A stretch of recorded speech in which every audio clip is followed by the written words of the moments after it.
Is intended for listeners who are blind, have low vision, or another print disability that makes reading, holding a book, or turning a page difficult or impossible.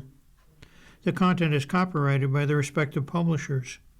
For more information, please visit us on the web at nfradioreading.org. The Niagara Frontier Radio Reading Service now presents a reading of articles and features from USA Today for the 30th day of March. Your reader today for the first hour is Tom Scanlon. As always, we start on page 1 of USA Today, and our first article is titled, Political Force on Display at No Kings. The protest brought reach a red flare for Trump. To demonstrate outside the Minnesota State Capitol for the marquee No Kings rally with Bruce Springsteen and Jane Fonda on the bill wasn't the most notable development during the day of protests, March 28th. More notable was the No Kings March in Staunton, Virginia, and Ellisbury, Maryland, Rockford, Illinois, Beaver, Pennsylvania, Eugene, Oregon, Chillicothe, Ohio, Port Huron, Michigan, Flatwoods, West Virginia, and more than 3,000 other places across the country, plus a scattering around the world. A divine entanglement of democracy, Sarah Elizabeth Greer, age 56, called it as she marched in Manhattan, pushing her two tiny dogs in a cart festooned with a pair of handwritten signs, No Bar King and Bite the Power. The left-leaning protests with a revolutionary-era call against President Donald Trump as a would-be monarch and authoritarian had the broadest geographic reach of any single-day protest in the United States in more than half a century. They included not only familiar precincts in New York and Los Angeles and Austin, but also communities in all 50 states in every congressional district. While the mood was generally sunny and marches largely peaceful, the third No Kings protests were an unmistakable display of political force that could reverberate in the 2026 midterms and beyond. In the wake of Republican defeats in a string of special elections, including a Democratic victory in the Florida State House race to represent the president's home district, the record-setting protests were one more omen of upheaval ahead in November's midterm elections. By the way, a twilight rally in West Palm Beach, Florida, included a march down President Trump Boulevard toward Mar-a-Lago, where Trump was spending the weekend. Police turned them back before they got close enough to be seen or heard there. The White House has already dismissed the protest as meaningless. Trump derangement therapy session spokeswoman Abigail Jackson called them beforehand, of interest only to the reporters who are paid to cover them. National Republican Congressional Committee spokesman Mike Marinella called them Hate America rallies. Here are some takeaways from the protests coordinated by loosely organized groups called No Kings. Number 1, the turnout was historic. It was among the largest protests in American history. The organizers' crowd count, not verified by independent analysts, put the total at 8 million people, topping the 7 million estimated at the previous No Kings Day in October. This time there were more events scheduled, 3,300 versus 2,700, and larger crowds were reported in some places, boosting in part by opposition to the war with Iran. The only larger single-day protest ever held in the United States was the first Earth Day, 1970, when an estimated 20 million participated in environmental rallies and teach-ins. Consider this, in a nation with a population approaching 349 million, the participation of 8 million people means that more than one of every 50 U.S. residents joined a No Kings rally. Organizers said 2/3 of the participants who signed up live in suburban, small towns, or rural areas. That's a 40% increase over last time in protesters from outside big cities.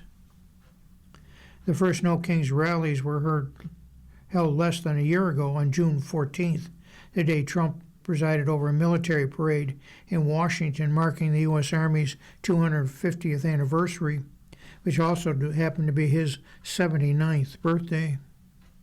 Those protests drove about 5 million people, number affirmed by the crowd counting consortium sponsored by Harvard and the University of Connecticut. In October, the second No Kings event drew an estimated 2 million more.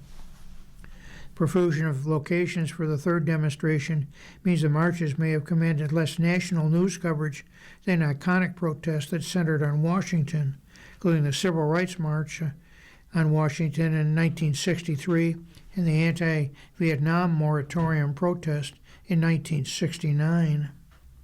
But the fact that the rallies were in local plazas and the marchers headed down home streets also presumably makes it more difficult for critics to dismiss protests as the province of radical liberals from the coasts. Point 2, the messages were mixed. The protesters were united by opposition to Trump and support for democratic institutions they accuse him of endangering. In Columbus, Ohio, Beverly Vogeley, age 86, waved a red and white and blue sign that read, "Stop Trump, Save Democracy." In Wilmington, Delaware, a man held a handwritten message, a piece of brown cardboard, "Kings fall when people rise." The choice of Minnesota for the flagship rally reflected the broad opposition to the immigration raids by ICE officers in Minneapolis and elsewhere that have ensnared some U.S. citizens, incarcerated thousands of undocumented migrants, divided immigrant families, and resulted in mass deportations. But the No Kings movement doesn't have the point-by-point platform of a political party, and there was also a mix of priorities and potential conflicts on tactics and priorities. Protester signs opposed the war in Iran, decried the cost of housing and health care, supported Ukraine in its war with Russia, and raised the Jeffrey Epstein scandal. Some call for Trump's impeachment.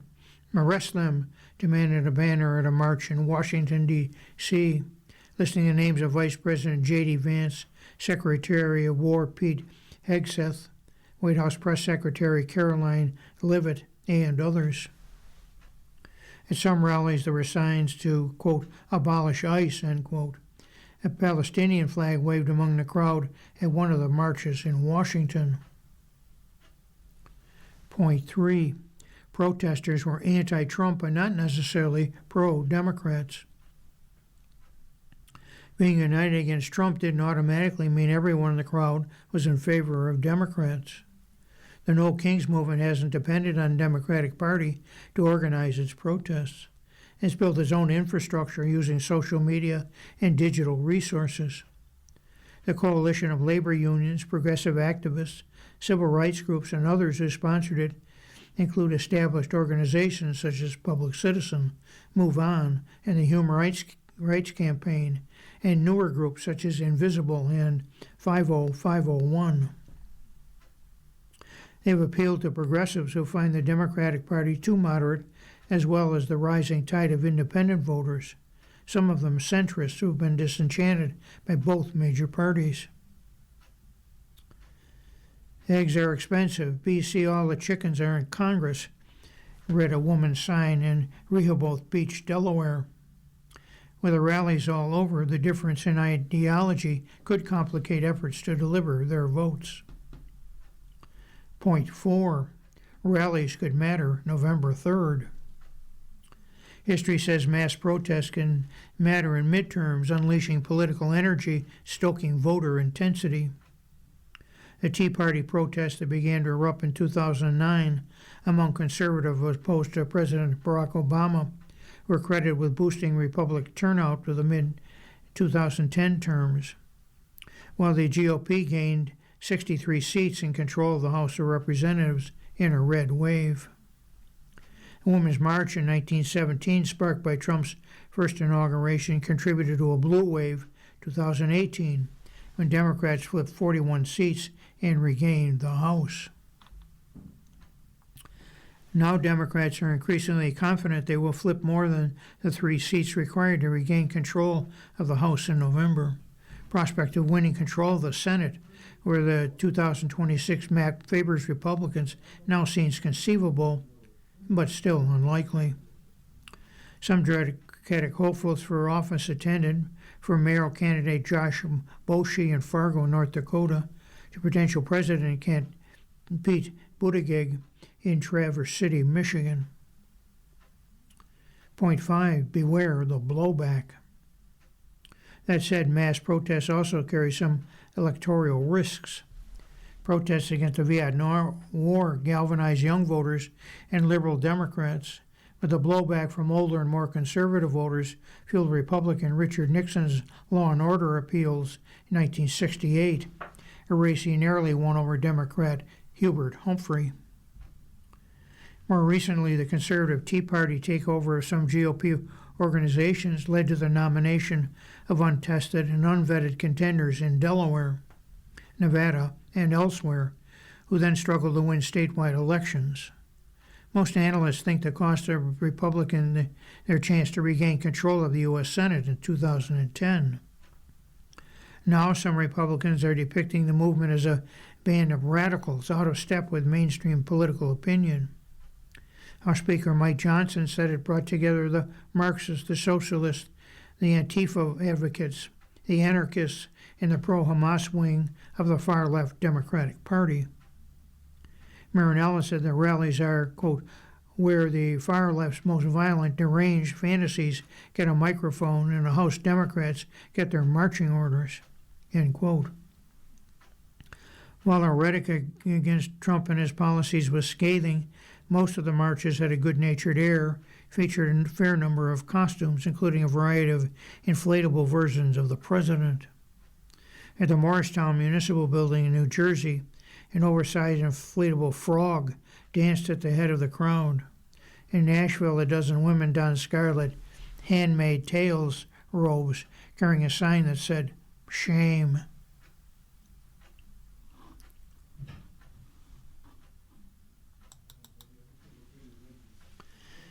Our next article is titled Birth Tourism Faces a Pivotal Test in High Court. The article is by Bart Jansen. Dateline, Washington. The practice is called birth tourism. Companies with names like U.S. Happy Baby and Star Baby Care offer to shepherd pregnant women from China or any other country into the United States to give birth to children recognized as U.S. citizens before returning home. Women are coached to wear baggy clothing to hide their pregnancies and mislead customs officials about how long they would stay, according to federal criminal indictments against the enterprises. Star Baby Care said on its website that it provided services to 8,000 pregnant women spanning 20 years.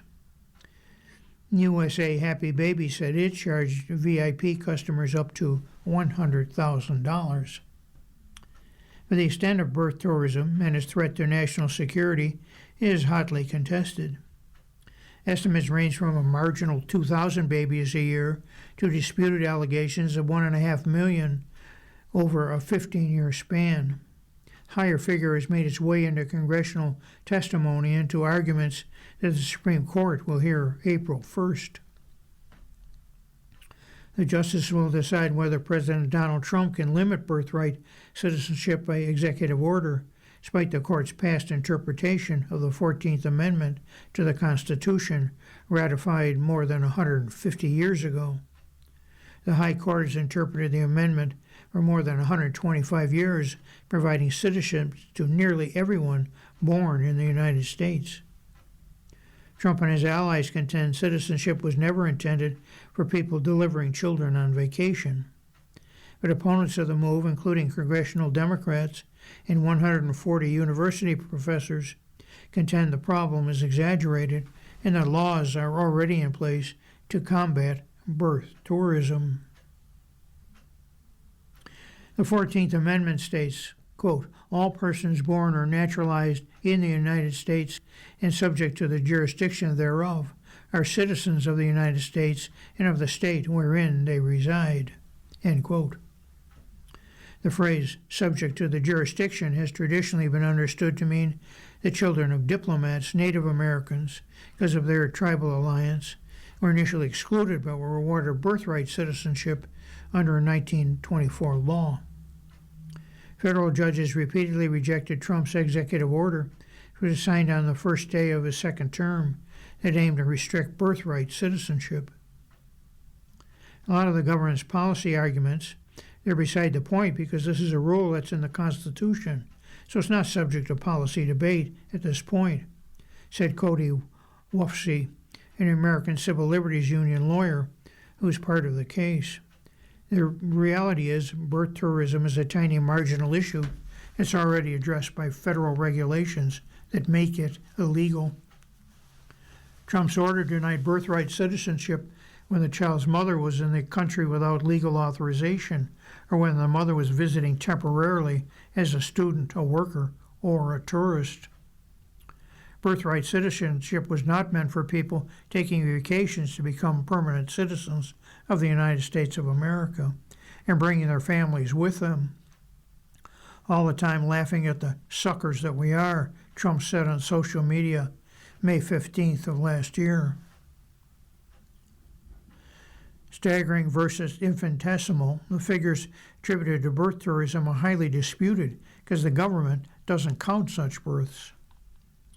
Peter Schweitzer, president of the Government Accountability Institute, a conservative think tank in Tallahassee, Florida, testified at a Senate hearing March 10th that an estimated 1.5 million people living in China have U.S. citizenship from births during the past 15 years.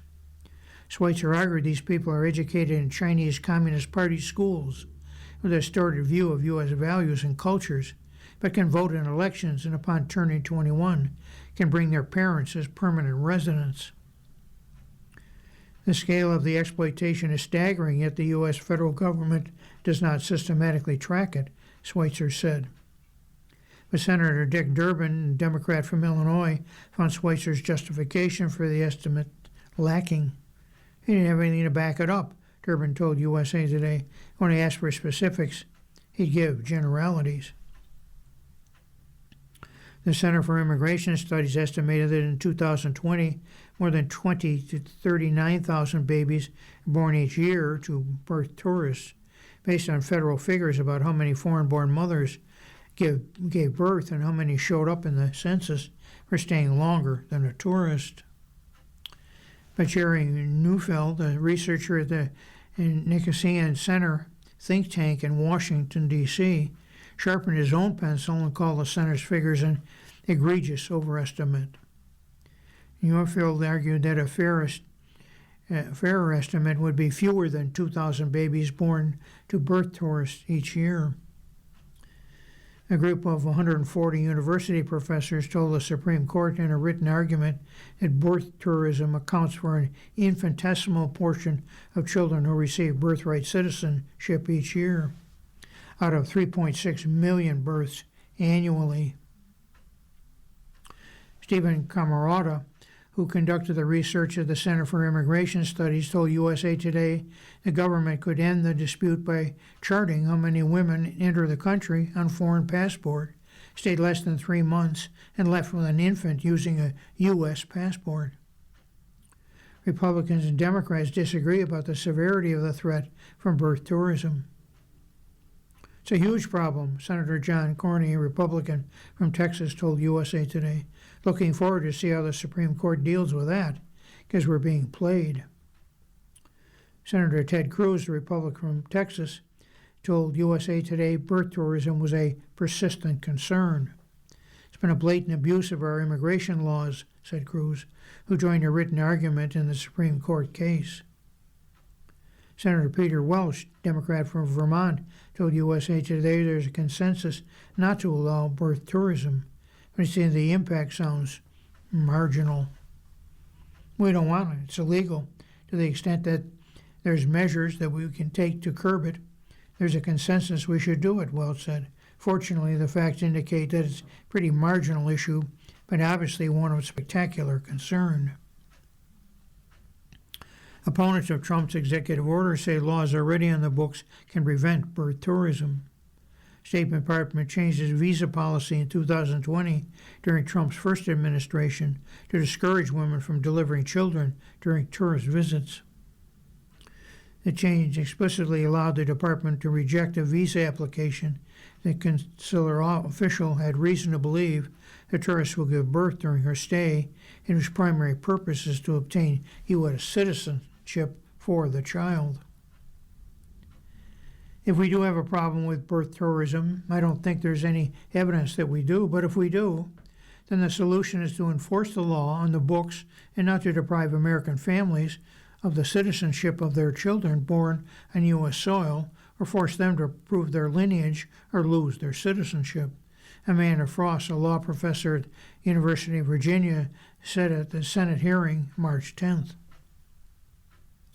Federal indictments in 2019 accused 19 people in Southern California with conspiring to enable tourists to deliver children in the United States. Because there was no dispute at the time that the children were U.S. citizens, the charges focused on tourism companies educating parents about how to lie to obtain visas, money laundering, or filing false tax returns. Do-Kyung Lee, then 41, of Irvine, California, is accused of operating U-Win USA based on Orange County. The company advertised it had served 500 Chinese women. Indictment said she used 20 apartments to house pregnant women and charged each customer $40,000 to $80,000. Lee pleaded guilty to conspiracy to commit visa fraud and visa fraud. In December 2019, U.S. District Judge James Selna sentenced her to 10 months in jail she had already served while charges were pending. Lee's lawyer, Thomas O'Brien, said her case wasn't about birth tourism because the government confirmed the State Department would issue a visa to foreigners who give birth in the United States. O'Brien argued the case was about helping clients lie on their visa applications. He also said the number of U-Win USA fraudulent visas wasn't nearly as extensive as the government publicly triumphed. Michael Lee Yu, age 53, of Rancho Cucamonga, California, and Jing Dong, then 42, of Fontana, who operated U.S. Happy Baby, were convicted of conspiracy, 10 counts of international money laundering. December 2024, U.S. District Judge Gary Klausner sentenced both to 41 months in prison. Liu and Dong charged clients $20,000 to $40,000 and up to $100,000 for VIPs to deliver children in the United States, according to prosecutors. The company received $3.4 million in international wire transfers during a 2-year period, prosecutors said. Liu and Dong helped Chinese women file false visa applications with the State Department by lying about the purpose of their visits and the length of time they expected to stay, prosecutors said. Liu and Dong coached women about how to pass the U.S. consulate interview in China, to deceive U.S. customs officials to enter through ports perceived to have lax screening, such as Hawaii, rather than Los Angeles, prosecutors said. Liu and Dong ran a lucrative business that ran roughshod over U.S. laws, prosecutors told the judge in a sentencing memo. For tens of thousands of dollars, each defendant helped his numerous customers deceive the U.S. authorities and buy U.S. citizenship for their children.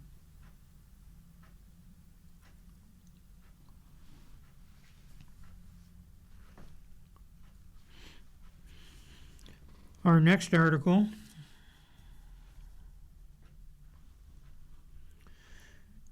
let me cue it up here.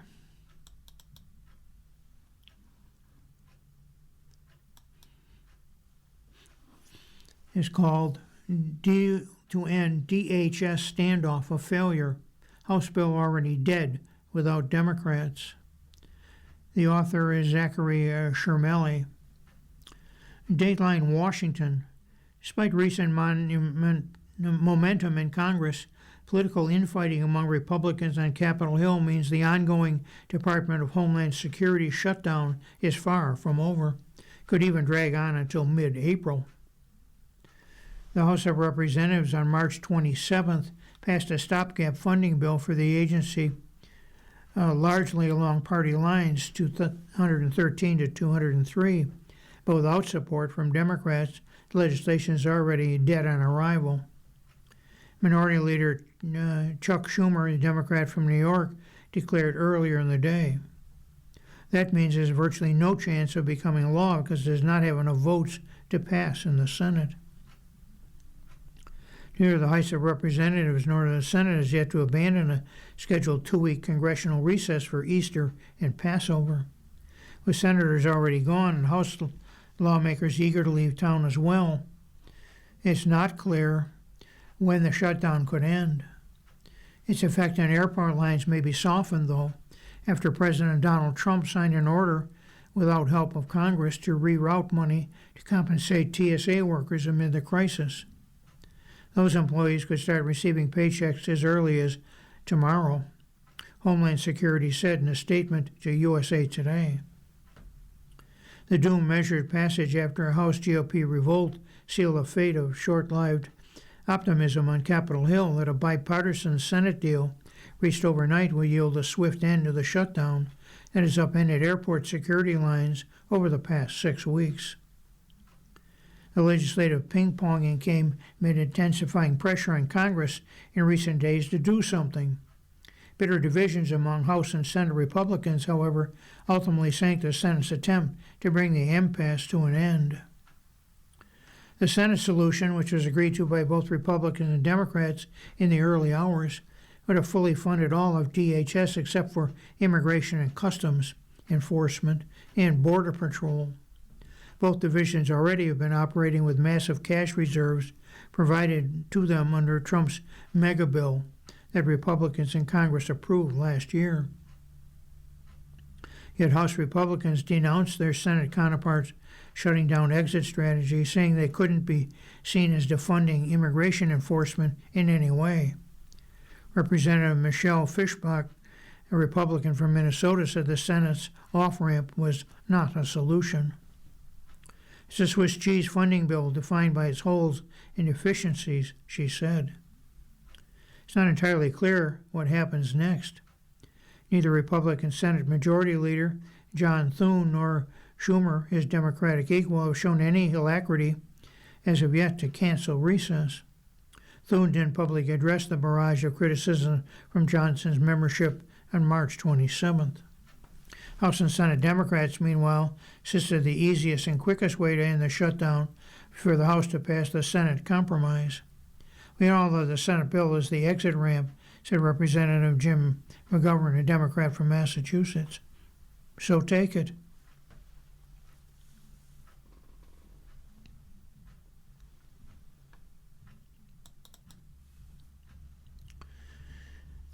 This next article is titled, U.S. Considers Sending Additional Troops.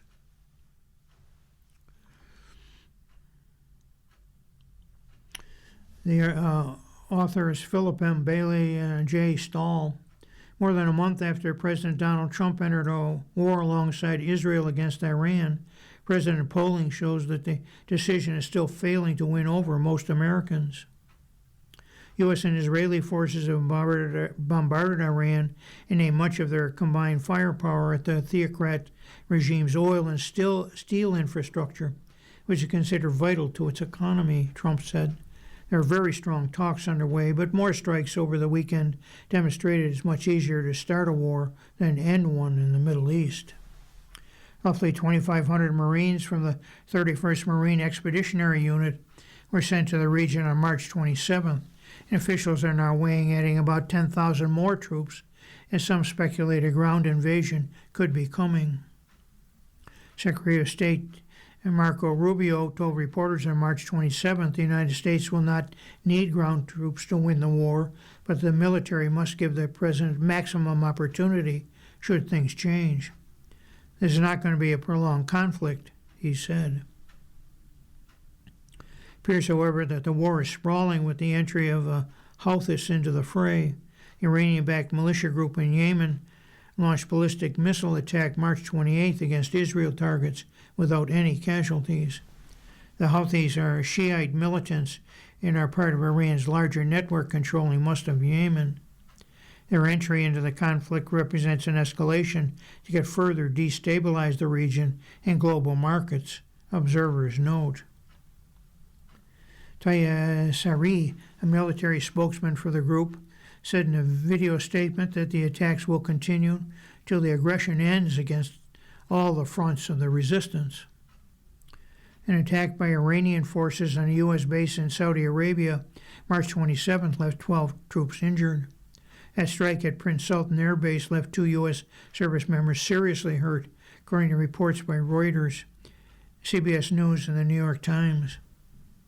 More than 300 U.S. military service members have been wounded since the war began February 28th, but officials have said 273 of them already had returned to duty. 13 U.S. service members have been killed. Roughly 1,500 civilians have been killed in Iran alone, according to the human rights activist news agency. Politically speaking, most voters in the United States oppose the wars. Polls show when Trump's decision to enter the conflict has divided much of his Make America Great Again base. I don't think it will ever be over, Brenna Boyd, an independent voter in Darlington Township, Pennsylvania, told USA Today. I'm not inclined to believe there's a permanent resolution. The war's unpopularity is being fueled by a shakier stock market and higher gas prices, with a national average of $3.98 a gallon. Justice Thamert, who lives in central Minnesota, said that's up by about $1 compared with when the fighting first started. Says the grocery bill has risen by an extra $300 a month, too. It's disappointing. It's hard for me to tell what the truth is now, Thamert said. Everyone wants to spin their own narrative about what's going on. You're listening to a reading of today's USA Today on the Niagara Frontier Radio Reading Service. The time is 33 minutes after the hour. This means we'll move to the money section of USA Today as soon as I queue up an article here.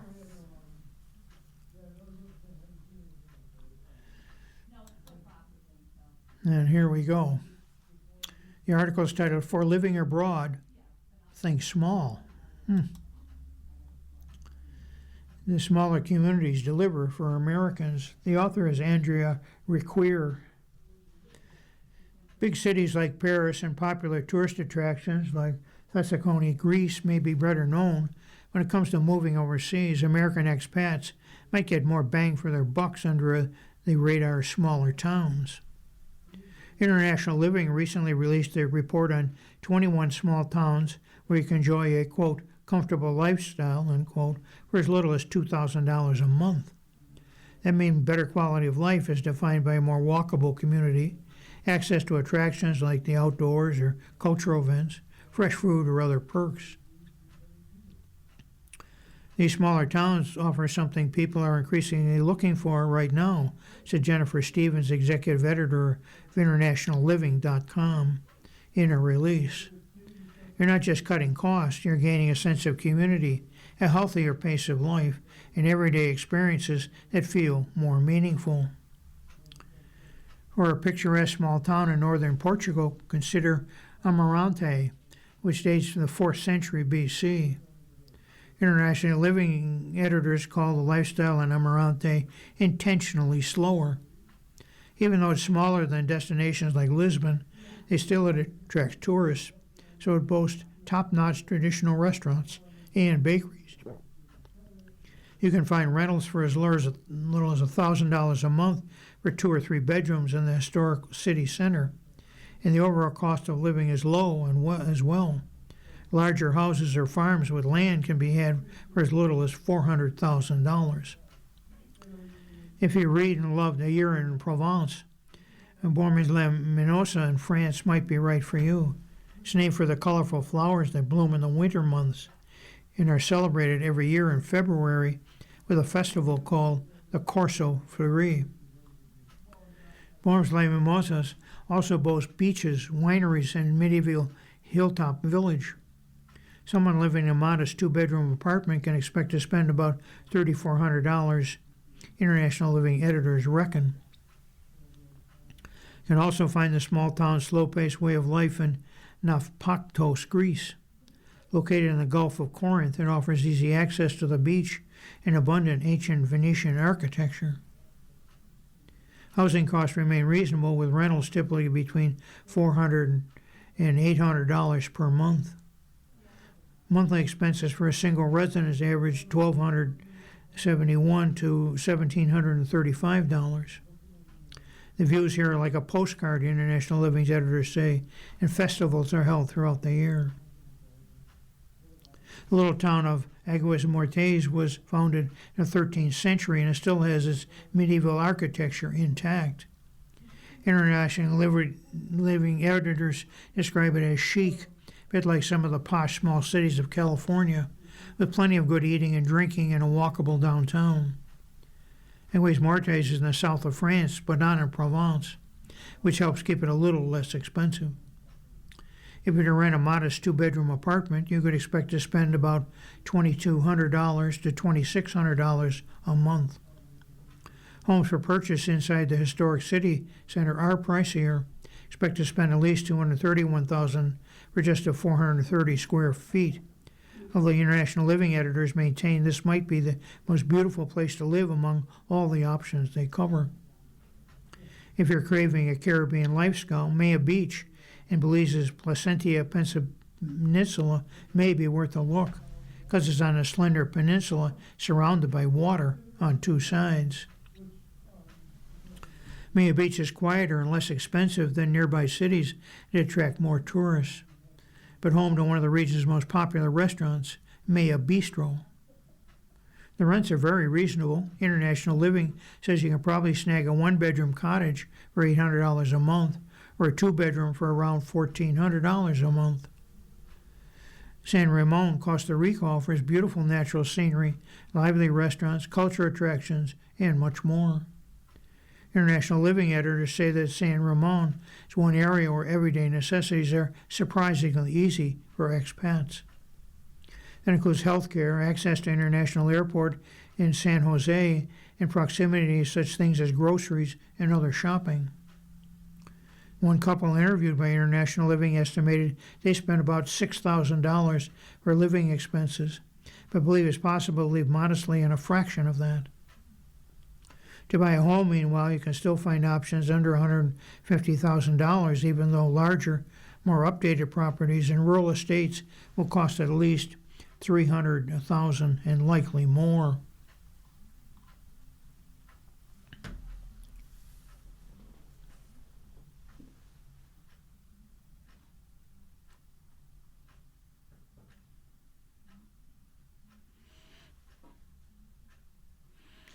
Let me find our next article here, if I can.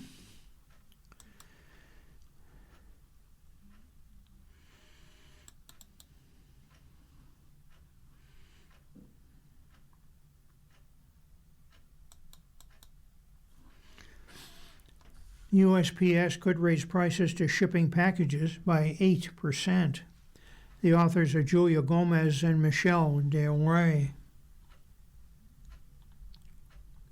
People mailing packages through the U.S. Postal Service could pay more starting in April, because the agency may temporarily raise shipping rates. The Postal Service announced March 25th it would increase the cost of shipping packages by 8% for a limited time to better align its cost of transportation with the market, according to a news release. The increase applies to the following products: Priority Mail Express, Priority Mail, USP Ground Advantage, Parcel Select First Class mail stamps, and other Postal Service products that are not affected. The price changes could take effect at midnight Thursday, April 26th, pending approval from the Postal Regulatory Commission. Price increase would last until January 17th, 2027. So why is USPS raising prices? The cost of transportation have increased. The temporary increase will support the Postal Service ability to continue to achieve its public service mission. providing a nationwide integrated network for the delivery of mail and packages at least 6 days a week. In a cost-effective and financially sustainable manner over the long term, just as the Congress has intended, Postal Service said in its news release. Though increases in fuel prices can contribute to rising transportation costs, other factors such as vehicle and transportation maintenance, higher insurance costs, and changing market conditions in logistics, shipping, and trucking also have contributed to the proposed increase, Postal Service said. Possible change in pricing comes as oil, gasoline, and diesel prices have shot up since the United States and Israel launched attacks on Iran. As of Tuesday, March 24th, the national average price for gasoline was $3.98 a gallon, up 10 cents a week, and nearly $1 higher than a month earlier, according to AAA. Postal Service had warned it could run out of cash by 2027 without congressional action.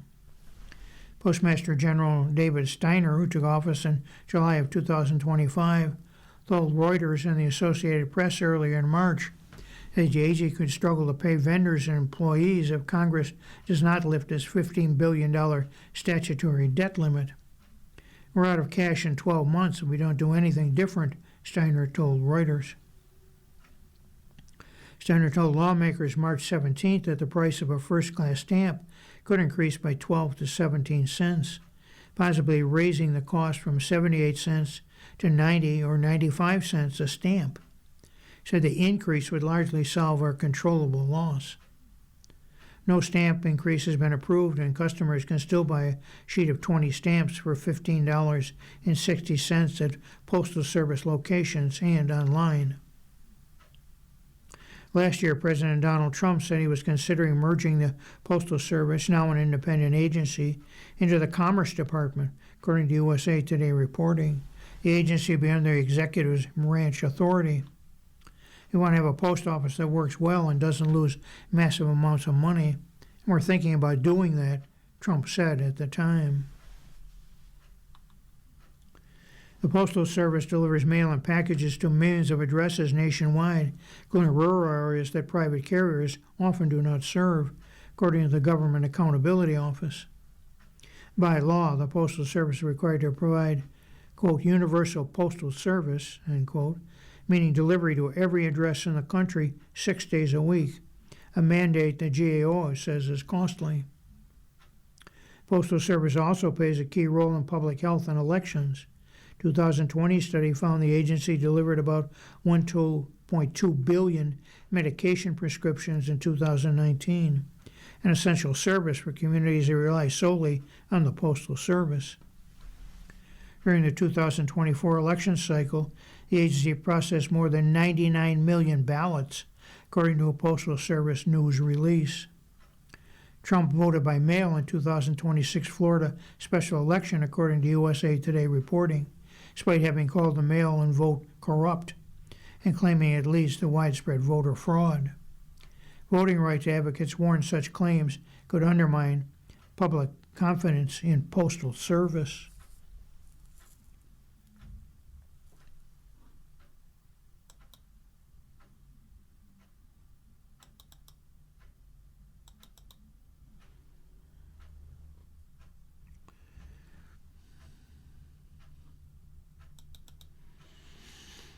Our next article is titled, Judge, Maduro charges to stand, captured Venezuelan leader disputes funding. The author is Aisha Bagchi. A federal judge told captured Venezuelan President Nicolas Maduro in a Manhattan court March 26 that he won't dismiss Maduro's drug conspiracy charges as a result of a dispute of how to pay for his criminal defense. Maduro was removed from Venezuela by U.S. military forces in early January, has pleaded not guilty to the charges, which allege that he helped transport thousands of tons of cocaine into the United States. If convicted, he could be sentenced to decades behind bars. Maduro wore beige-colored prison garb during the proceedings.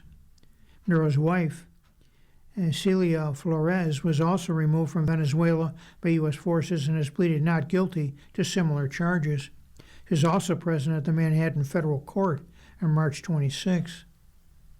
Maduro's defense lawyer, Barry Pollock, has argued that the U.S. government is interfering with Maduro's right to representation, denying him access to Venezuelan government funds. Case against Maduro should therefore be thrown out, according to Pollock. Federal Judge Alvin K.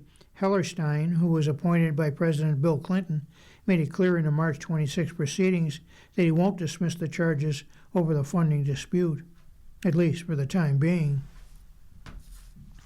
However, Hellerstein did suggest that Maduro and his wife don't pose the same threat to the United States now that they're in United States custody, potentially undercutting the U.S. government's justification for restricting access to the funds. The defendant is here. Flores is here. They present no further national security threat, Hellerstein said. The right that's implicated, paramount over other rights, is the right to constitutional counsel. Hellerstein didn't formally rule on the dispute from the bench.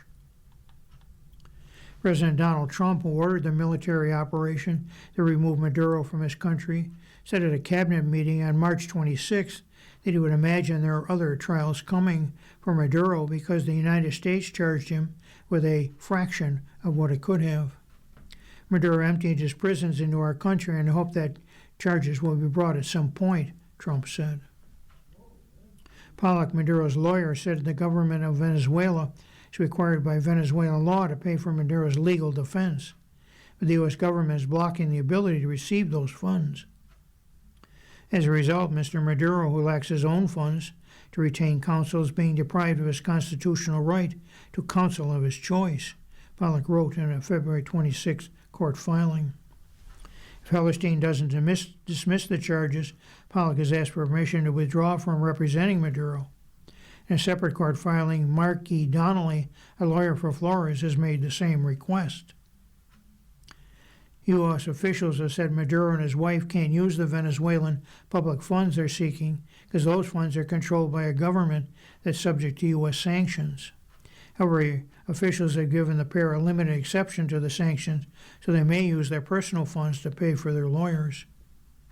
In a written declaration signed under penalty of perjury, Maduro said that he can't afford to pay for his own legal defense and that Pollock is his lawyer of choice.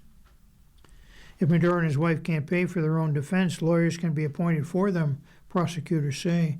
However, court-appointed lawyers wouldn't necessarily be the lawyers chosen by the pair.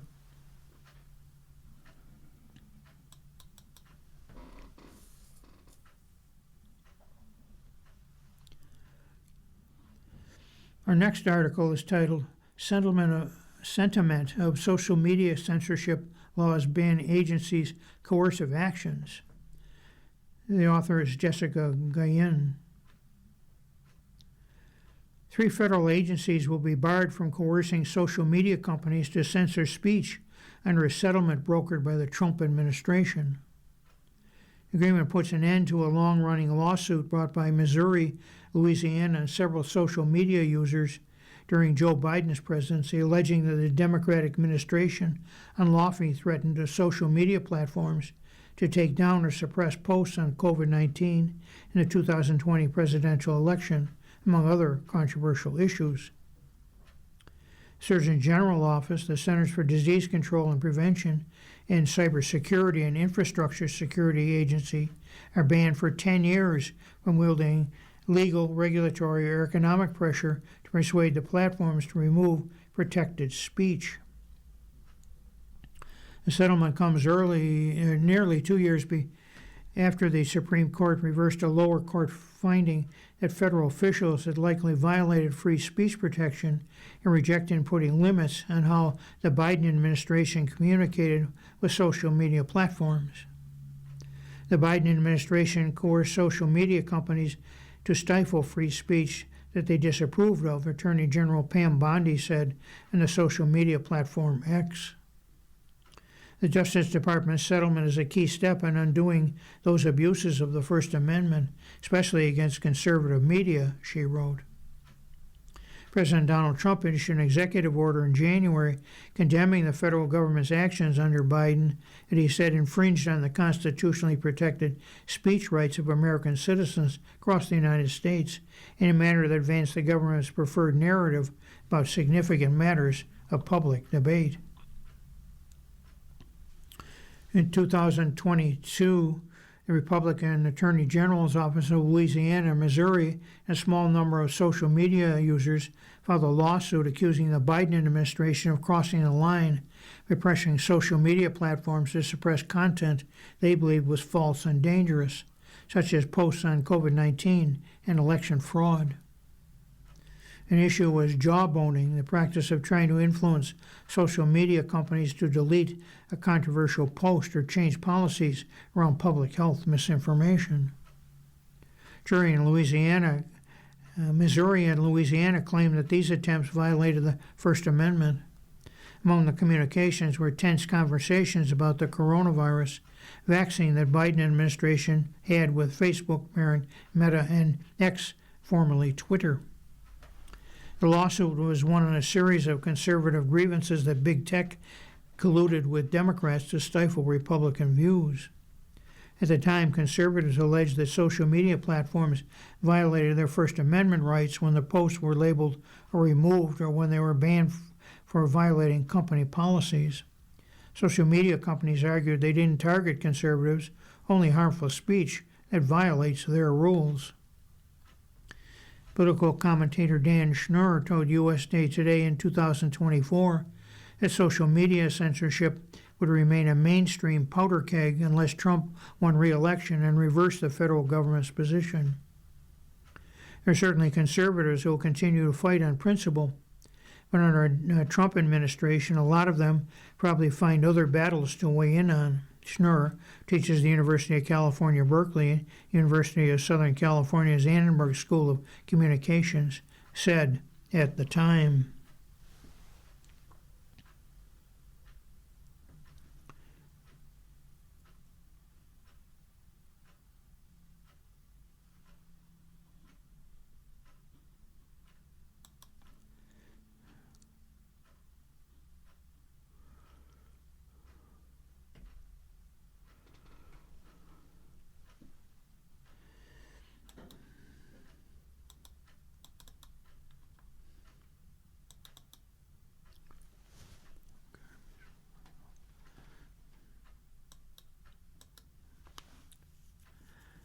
Our next article is titled Fetterman's Political Shift Draws Ire of Pennsylvania Democrats.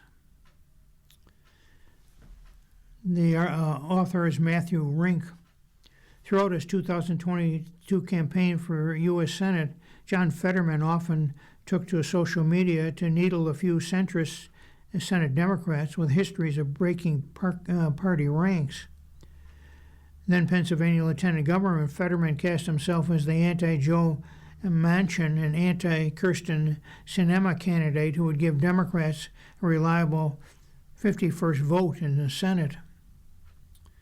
The oversized tattooed hoodie and shorts wearing Fetterman overcame Dr. Mehmet Oz's celebrity status and his nearly fatal stroke to become the only Democratic to flip a GOP Senate seat during that cycle. Fast forward 4 years, and the former Braddock mayor finds himself playing the part he has once deplored, and many of the people who voted for him have taken notice. Overall, we feel abandoned, Erie, Pennsylvania Democrat Frida Tepfer said. Most of us do. We feel unrepresented. We're highly disappointed with Fetterman, she said. Certainly not made himself available to the people in the district. I think the people expected him to be progressive were overly hopeful of who he was.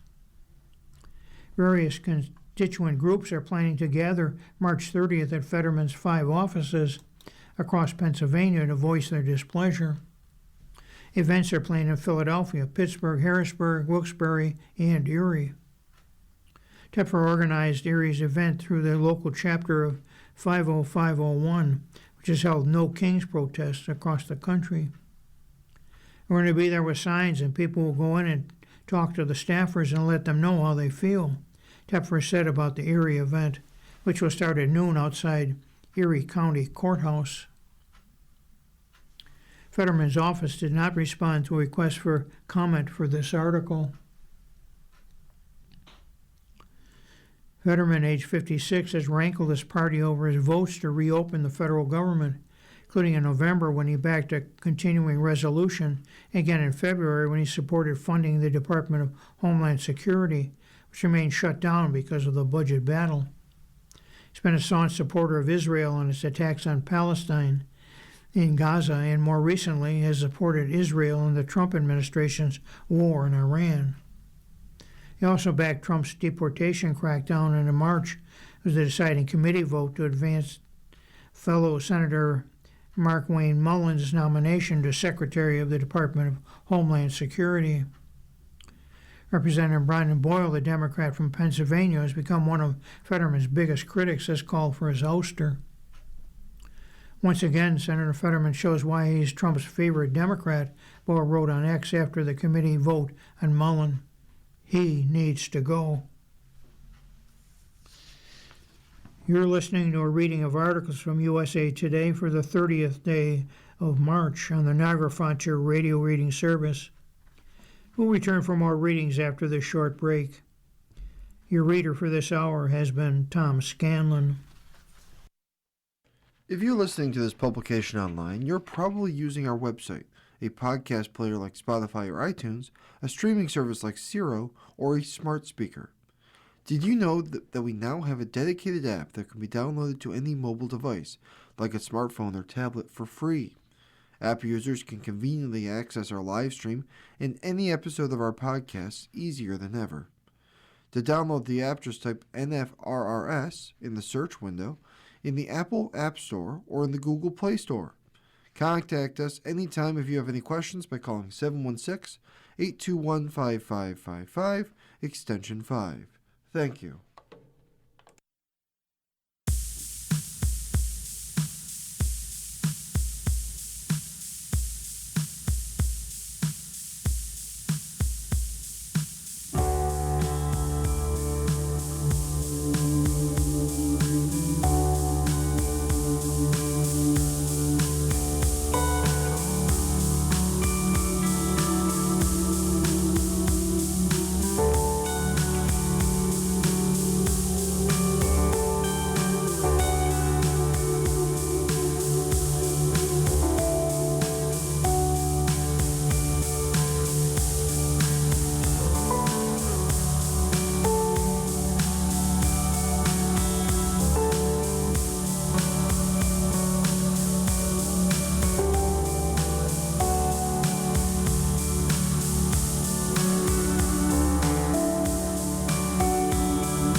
We'll continue now with our reading of articles from today's issue of the USA Today.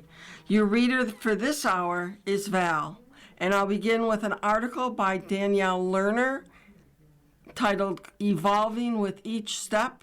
Vic Schaefer is coaching against ghosts with Texas chasing a championship. Vic Schaefer was worried.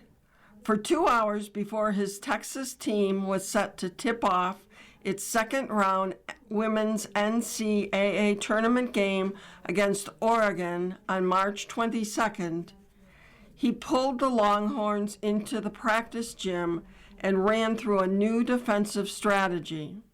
My Bible study today was run toward things that you're worried about or you're concerned about. And I was concerned about pick and roll defense today, Schaefer said. But I thought we ran it today. I thought we ran to it today. Texas crushed Oregon 100-58. The Longhorns snatched 13 steals and scored 23 points off turnovers. After the Ducks shot 9 of 11 from the field in the first quarter, the Longhorns held them to 12 field goals on 30% shooting over the next 3 quarters. The reason Schaefer was so concerned about pick and roll defense, he later told USA Today, was because of a 2019 game against the Ducks when he was the head coach at Mississippi State. Schaefer's Bulldogs were coming off consecutive national runner-up finishes in 2017 and 2018 and seemed primed to return to the championship game in 2019 when they earned a number 1 seed in the NCAA tournament. But Mississippi State lost by 4 points in an Elite 8 game played in Portland to second-seeded Oregon and point guard Sabrina Ionescu. That was my best team, he said.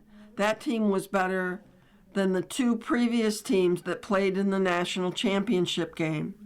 If we had to beat them, we'd have won the national championship game, no question. But we got unlucky. We got sent to Oregon. We had to play in front of 13,000 Ducks, and we got beat 80-84 because we couldn't guard the pick and roll. Ionescu crushed me with pick and roll. Schaefer frequently talks about coaching against ghosts, referring to hypothetical situations that could incapacitate his teams. But the past is also a stubborn poltergeist with disturbances that can be hard to shake. In his 6th season at Texas, Schaefer is a semifinalist for Naismith's Coach of the Year after he guided the Longhorns to the Southeastern Conference Tournament Championship title in their debut season in the conference and a number 1 seed in the NCAA tournament for the 3rd straight season. Texas went to the Final Four in 2025 and on March 22nd booked its ticket to the Sweet 16 for the 5th time under Schaefer.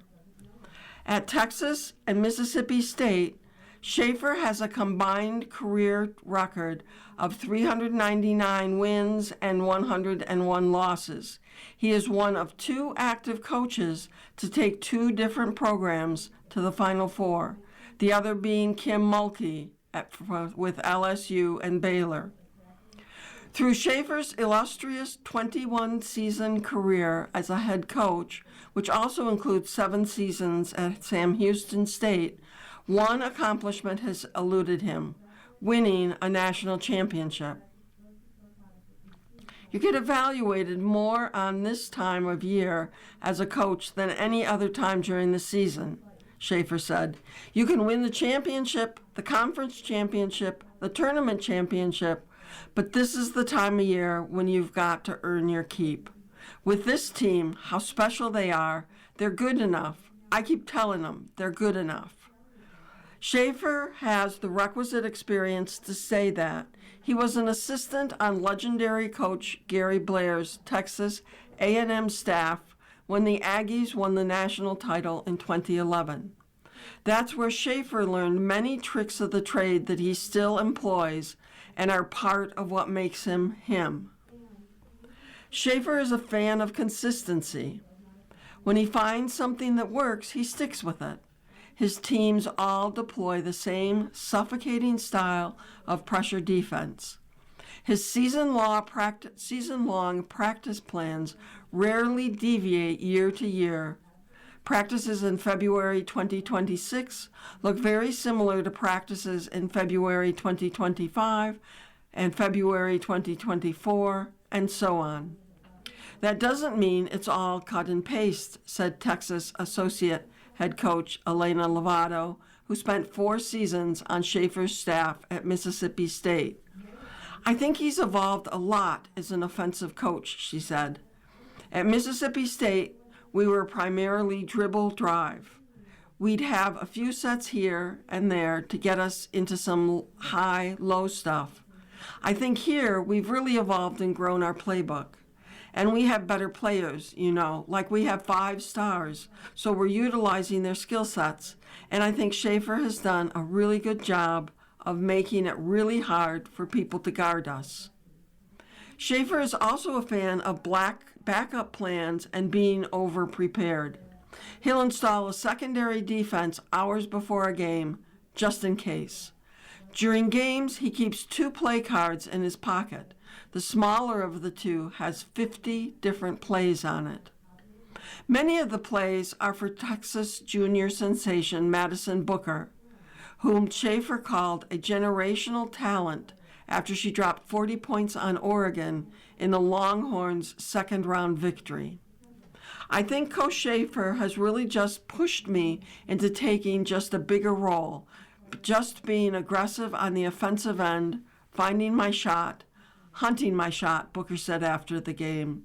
That's all he says in practice, is hunting my shot. I think my coach did a great job of just drawing up plays and putting me in the right position just to score the ball easily. In her 5 seasons at Texas, senior point guard Rory Harmon has become increasingly convinced that she and Schaefer are cut from the same cloth. They're so connected on the court that Lovato calls Harmon a mini Vic. I think when it comes to the game of basketball, it's one of those things where you hate losing more than you love winning. And I think that's what we share a lot, Harmon said. A lot of some phrases or words he would say while he recruited me or throughout my whole career here, it matches what I think when it comes to being competitive, being compassionate, honoring the game, being disciplined, all that stuff. It truly does match me, and I think that's why it works so well. Harmon, Booker, and their Longhorn teammates are well-versed in Schaefer's history. Blair Schaefer, Vic's daughter and former point guard on his 2014 to 2018 Mississippi State teams, is a Texas assistant coach. Another Texas assistant coach, Sidney Carter, was a standout player for Schaefer at Texas A&M. The Longhorns are used to watching clips of plays that Schaefer ran at his previous stops and hearing tales about his former teams. Whatever he thinks can help them improve. I just feel like the lesson that we kind of got from his stories and his words were just basically like, it's one game at a time. That preparation is key right now, Booker said. That's why our practices right now are very crucial to how we play in this tournament and how we play throughout the really whole season, and how crucial it is for this moment, because it's basically like a win or go home game. Just kind of be present where your feet are. Don't get too far ahead. Staying in the present is sometimes easier said than done. Every team is different, Schaefer contends, and winning a national title takes luck, not just talent.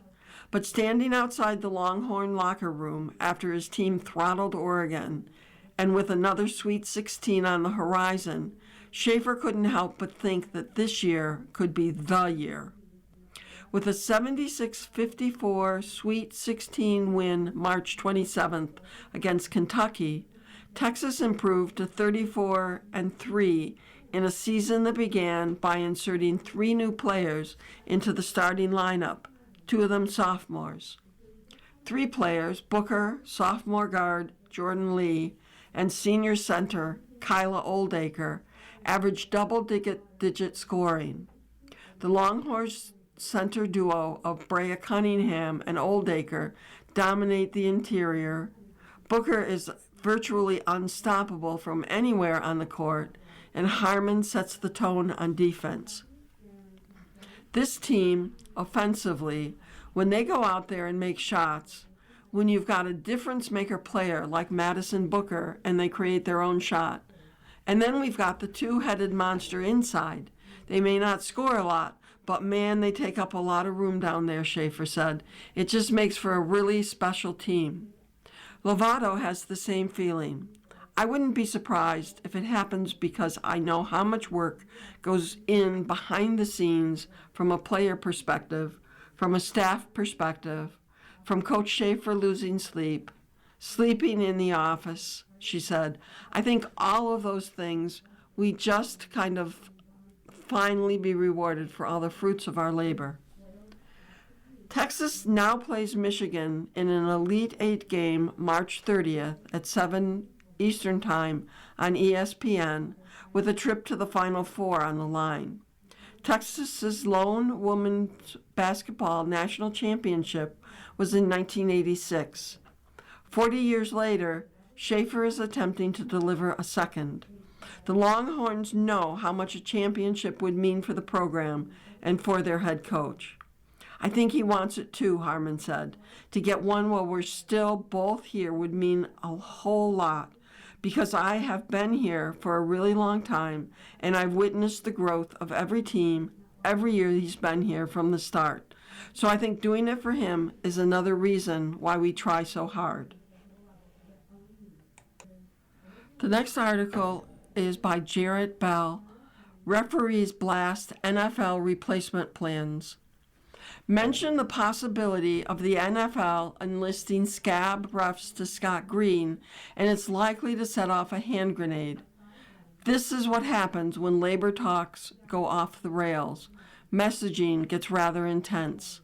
Instead of wasting their money on something that has failed before, we should be at the negotiating table settling our differences. Green, head of the referees union, stuck in some hard bargainings with the NFL, told USA Today Sports. If they're going to pay these guys $40,000, which is what I've heard, it's freaking show and tell. You hire 100 guys and it's $4 million. For what? Frankly, I doubt they'll ever see the field. I can't believe they would put those guys on the field, but you never know.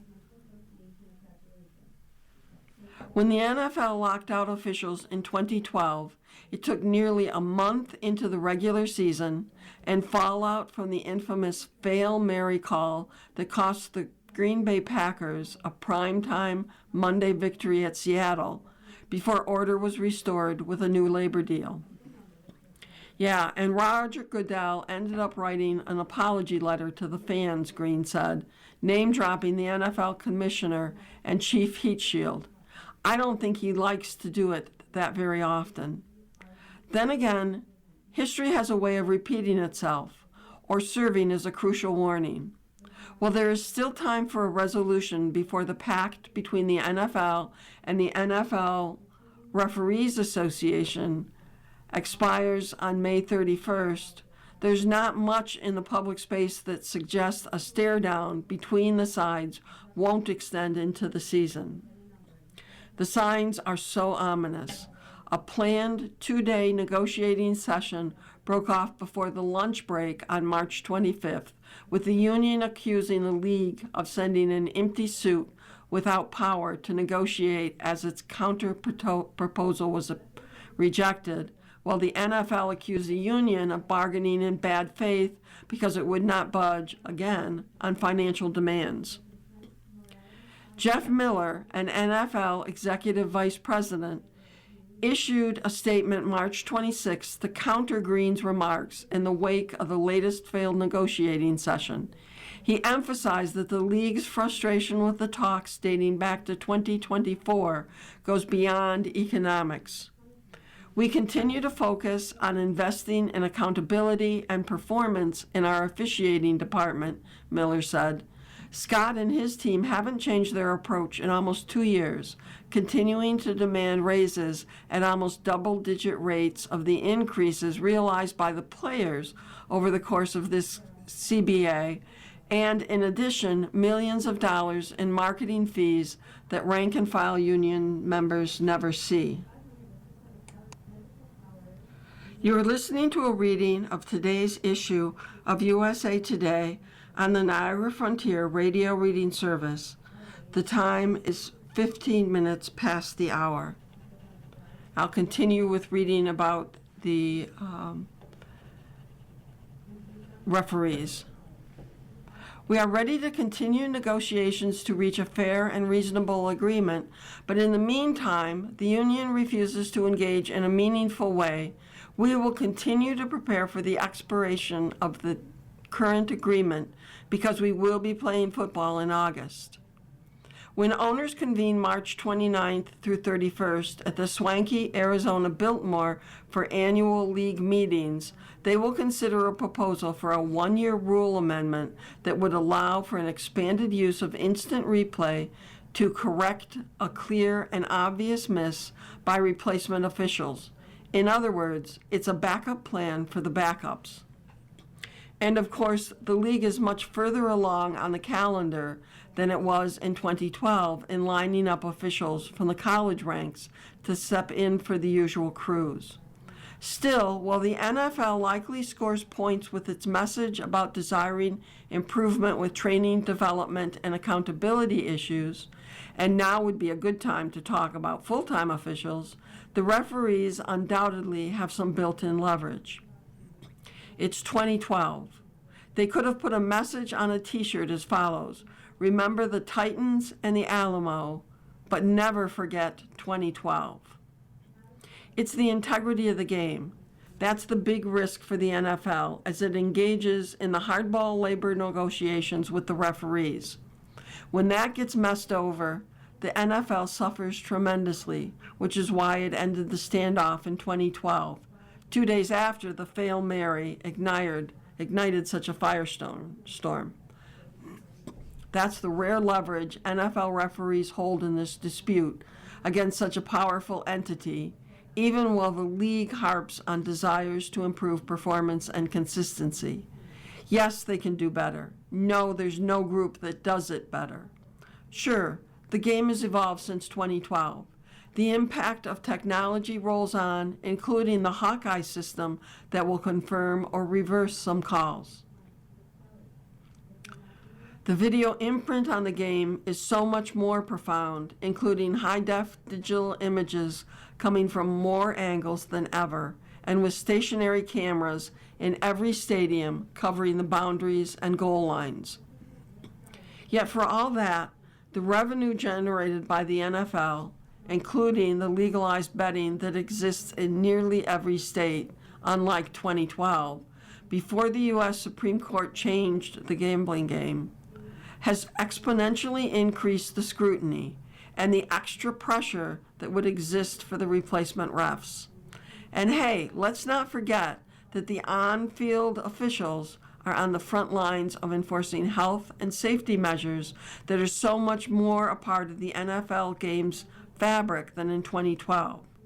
That's with the rules and the alerts for medical assistance, which is another reason why the NFL Players Union has such a vested interest in how this plays out. It takes two sides to tangle, yet if the current tone and pace of these negotiations before the NFL and the NFL Referees Association is any indication, this battle seems headed to overtime.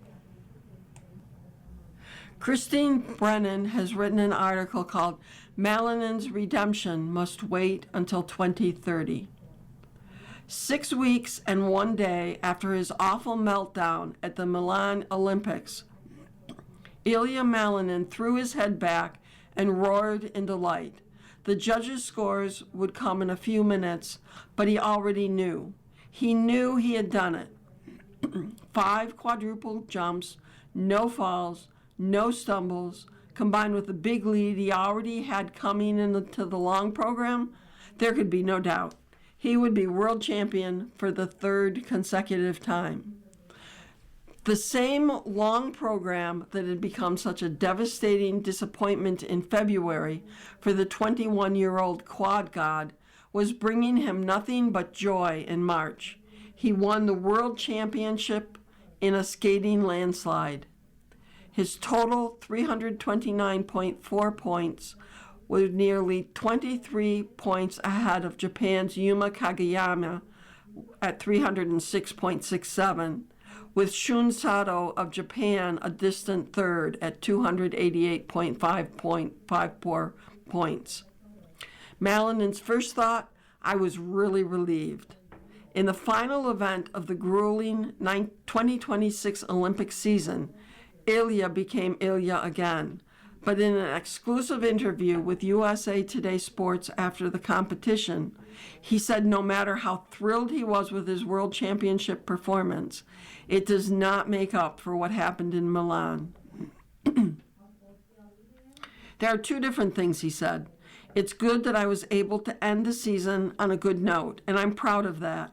But also, they're 2 completely different competitions in the end. So I think the real redemption will be in 2030, the next Winter Olympics. Since Milan, Malinin says he's been working on changing the way he thinks going into major competitions. The goal coming here was to be able to push aside the massive expectations he had put on himself at the Olympics, in addition to the expectations that everyone else had piled on top of that. Absolutely, that is something that I've changed, that I definitely will embrace for the next few years. I definitely know that I've done so much for the sport, and now I feel like I officially have earned what I believe I've achieved for the sport. And now all I'll do is just enjoy myself and use that as leverage for making the sport bigger and better. How specifically did his new thought process manifest itself on the ice in the men's long program on March 28th? I just let everything go, he said. I just had a different mentally in the end, just honestly so different than how I usually approach it. It was just whatever's whatever. That's honestly how I approached it. Just no expectations, no pressure, just go out and skate. As serious as this sounds, Malinin was able to laugh at himself and his Olympic nightmare in an on-ice interview discussing his performance here. My expectation was to leave the long program in one piece, he said, drawing smiles from the crowd, and I definitely made that happen. Several times in various interviews after the event, Malinin mentioned how glad he was that the Olympic skating season was now over. His Japanese counterparts nodded in agreement. Who could blame them? They had all endured the most pressure of their young lives.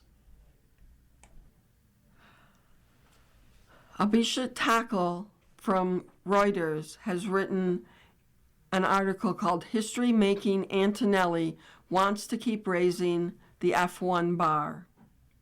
Italian teenager Kimi Antonelli said he wants to keep raising the bar after making Formula One history with his win in the Japanese Grand Prix.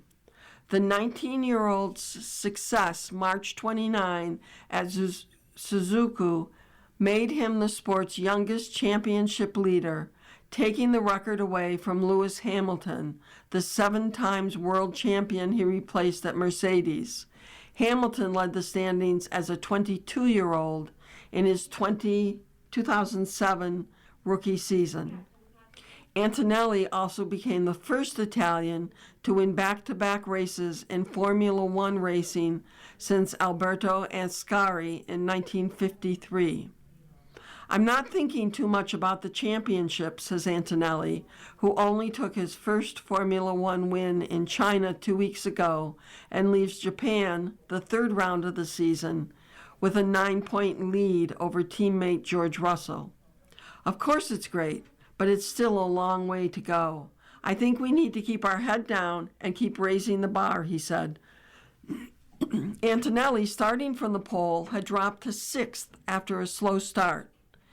An ideally timed safety car, deployed in response to a high-speed crash for Haas racer Oliver Bearman, allowed him to make his stop while his rivals, who had already pitted under full racing conditions, were running at reduced speed. Antonelli acknowledged the safety car had smoothed his path to victory, but pointed to his searing pace on the hard tires in the second part of the race. Minor gremlins also put teammate Russell, winner of the season opener in Australia, on the back foot for the second race weekend in a row. Had the Briton pitted but a lap later, he would have come out in the lead. Instead, he finished 4th. I feel he's obviously a super strong, very complete driver, Antonelli said of his teammate. I think he showed many times last year, and that's why it's not going to be easy, and that's why I need to do everything as perfectly as possible. The Italian started from pole, but dropped to 6th after a tardy start, then crossed the line 13.7 seconds clear of the Australian Oscar Piastri, who handed reigning champions McLaren their first podium of the season. Ferrari's Charles Leclerc was 3rd. Russell had held a 4-point advantage going into the race. Antonelli made a tire-smoking getaway that left him a sitting duck and allowed his rivals to stream past. Piastri, starting 3rd, led into the first corner from Leclerc, reigning world champion Lando Norris, Russell, and 7-time world champion Lewis Hamilton. It wasn't until lap 21 that Antonelli found himself back in the lead and heralded after his rivals, including teammate George Russell, pitted for fresh rubber.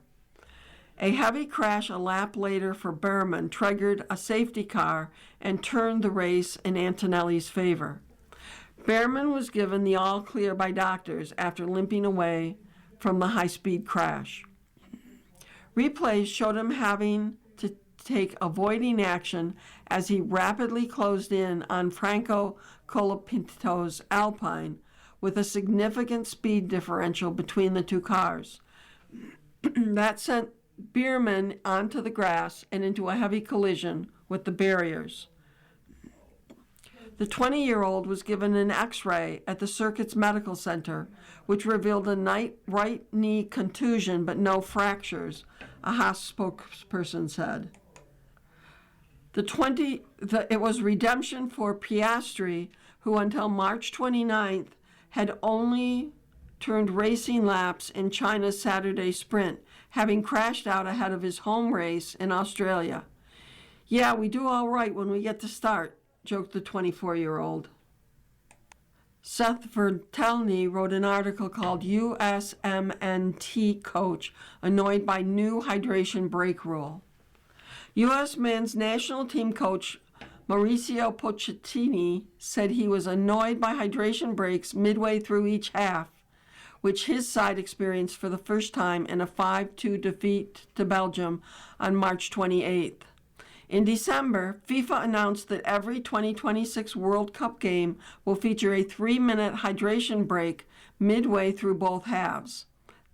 The breaks aren't a new concept, but have only been used in games with excessive heat conditions.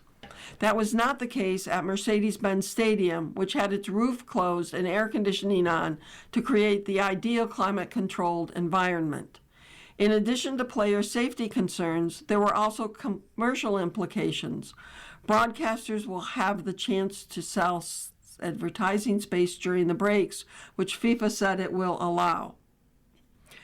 Pochettino said that the breaks, which essentially turn a game of two halves into one of four quarters, disrupts the rhythm of the game unnecessarily.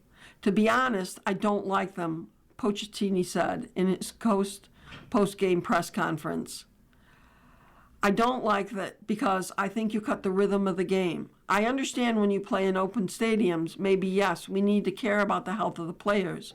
But in this type of stadium where it's 21, 22, 23 degrees Celsius, I think it's the perfect time and weather to play.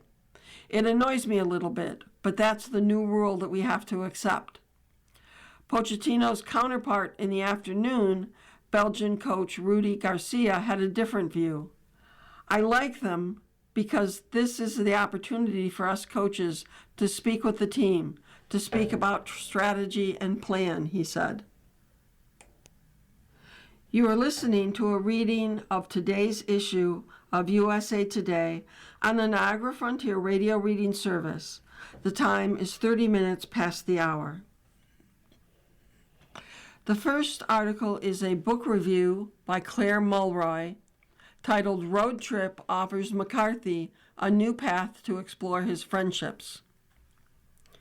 As is practically a rite of passage for fathers, Andrew McCarthy was roasted by his son.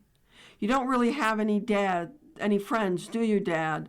The St. Elmo's Fire actor, 63, once known for his Hollywood days as a member of the Brat Pack and now as a travel writer, had friends. He just didn't see them very often. That counts, right? The innocuous question kick-started a new type of road trip for McCarthy, who drove across the country for 6 weeks on a whim to reconnect with old friends.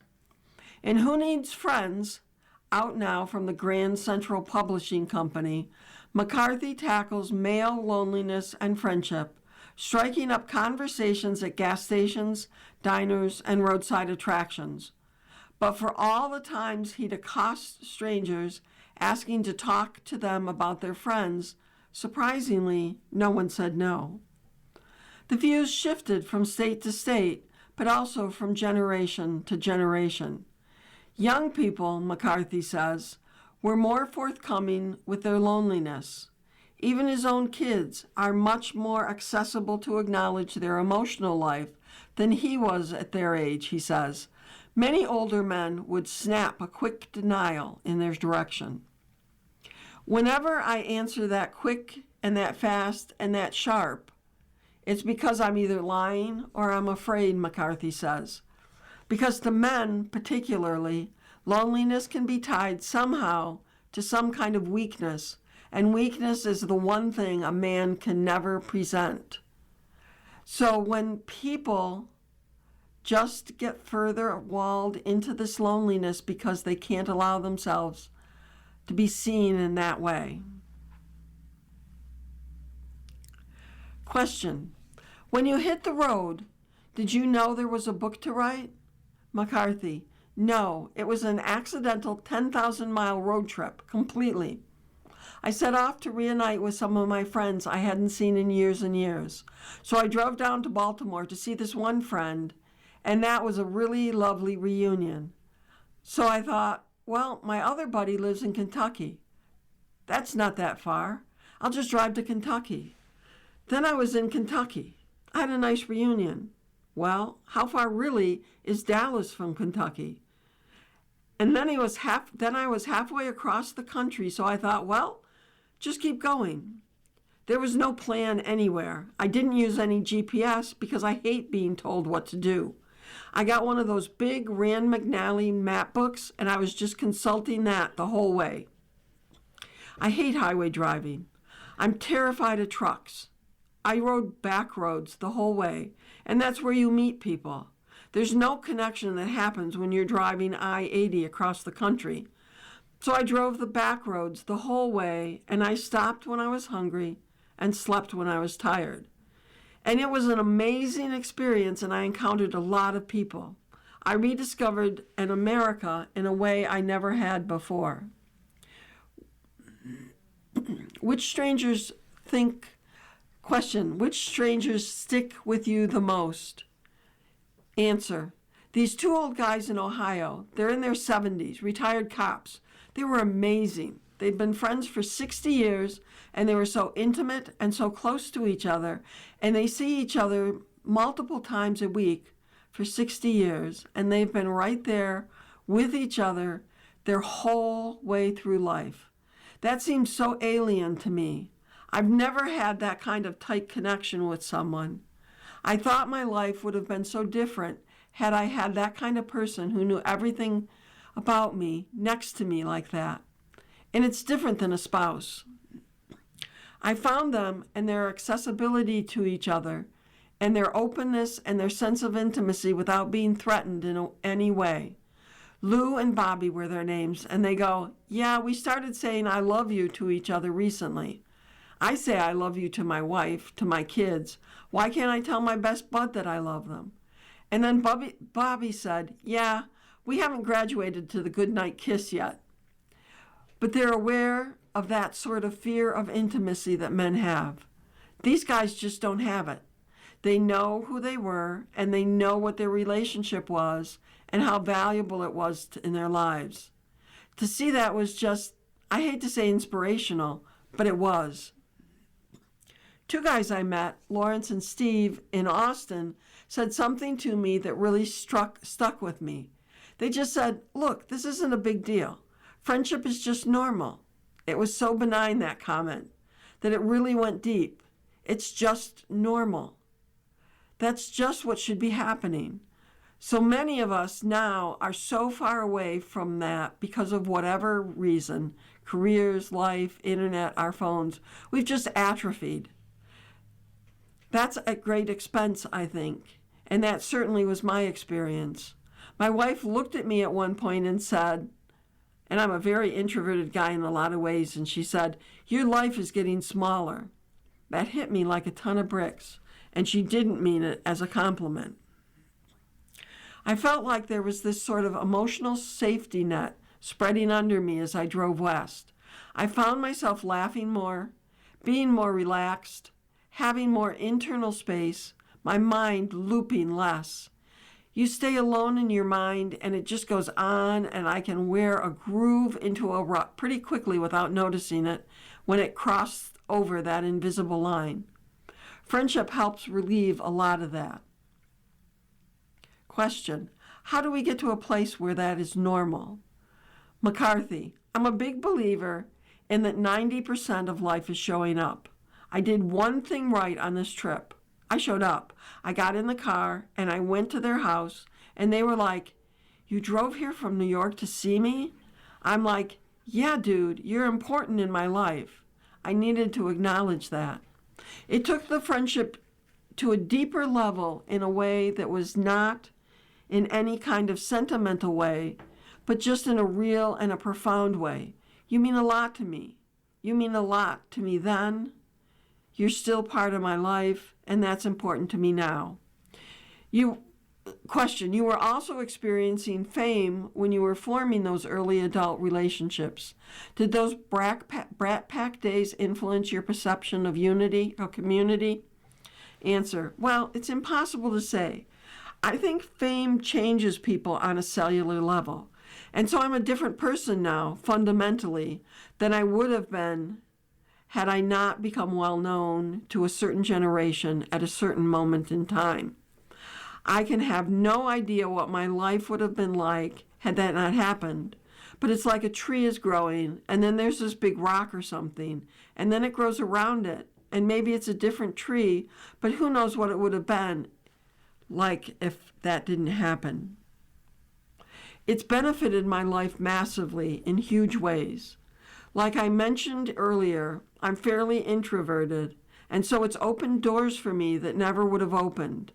In other ways, it's brought people to me that are not genuinely interested in me, but that you can see through very quickly. But it changed my place in the world forever. Question: do you still keep up with any of the Brat Pack members? Answer: I made a documentary about that several years ago, and it was a wonderful experience because in many ways it allowed me to have much more affection for my youth than I had. We had all so much more affection for each other now than we did when we were younger. I would look at whoever, Rob Lowe or Demi Moore or Emilio Estevez. I would just look at them and know we know something about each other that no one else knows. We went through that. I don't know what your day-to-day life is, but I know a certain part of you very intimately. I'm bonded to them in a very real, permanent way. Question. I'm going to ask some rapid-fire road trip questions. What's your go-to road food? McDonald's French fries. Question. What's on your road trip playlist? Answer. I started listening to audiobooks a lot when I was on this trip. So I like a good audiobook, but I'm from New Jersey.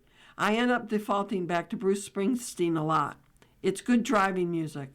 I got into the blues a lot when I was down in Mississippi. Question, what audiobook would you recommend? Answer, I listened to a bunch of Joseph Conrad when I was on the road. Heart of Darkness was incredible. It's read by Kenneth Branagh. It's an amazing version of it. It's fantastic. Lord Jim I loved, and a book called Victory.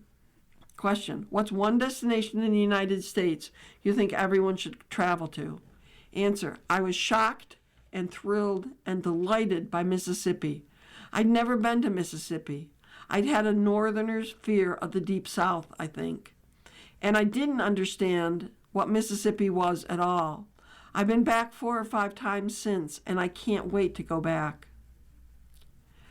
Question, which Brat Pack member would be the best road trip companion and why? Answer, wow, I don't know. To me, just because. Question, between planes, trains, and automobiles, what's your favorite mode of transport and why? Answer, trains. I hate driving and I'm terrified of flying, so process of elimination. Question, what is one quality that you truly appreciate in a friend? Answer, humor. Who's celebrating birthdays today? John Aston turns 96. Actor-director Warren Beatty turns 89. Singer Eric Clapton, 81. Singer Jim Dandy Mangrum from Black Oak, Arkansas, 78. Actor-comedian Paul Reiser, 70. Rapper MC Hammer, 64. Singer Tracy Chapman, 62. Singer Celine Dion, 58. Actor Mark Consuelos, 55. Singer Nora Jones, 47. And singer Thomas Rhett, 36. They said what? The star's best quotes. I have real strong opinions about things, but I don't really talk about it. Why would I alienate half of my audience? Because I respect their views on things, but I'm not going to preach to them. They can believe what they want to believe. That's Josh Duhamel on the Megyn Kelly Show. The Safe Haven actor said he believes he is just there to make cool stuff and wondered why other stars make people despise them by getting political. He added that if he wanted to preach about his beliefs, he would go run for office, which I'm not going to do, by the way. You're listening to a reading of today's issue of USA Today on the Niagara Frontier Radio Reading Service. The time is 45 minutes past the hour. Eric Jensen wrote an article, Munn credits Marsden for Mulaney's marriage proposal. James Marden's 50th birthday party was a reason to eat, drink, and be married for Olivia Munn. Munn, who welcomes Marsden and the electric energy he brings to season 2 of Your Friends and Neighbors, premiering April 3rd, Fridays on Apple TV Plus, says her longtime friend played an important role in her 2023 engagement to comedian John Mulaney.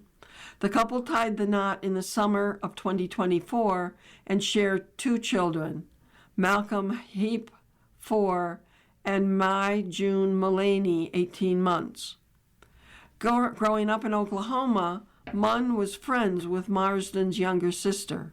In high school, he took me and his little sister out for dinner and ice cream one night, and it was really sweet, Munn recalls.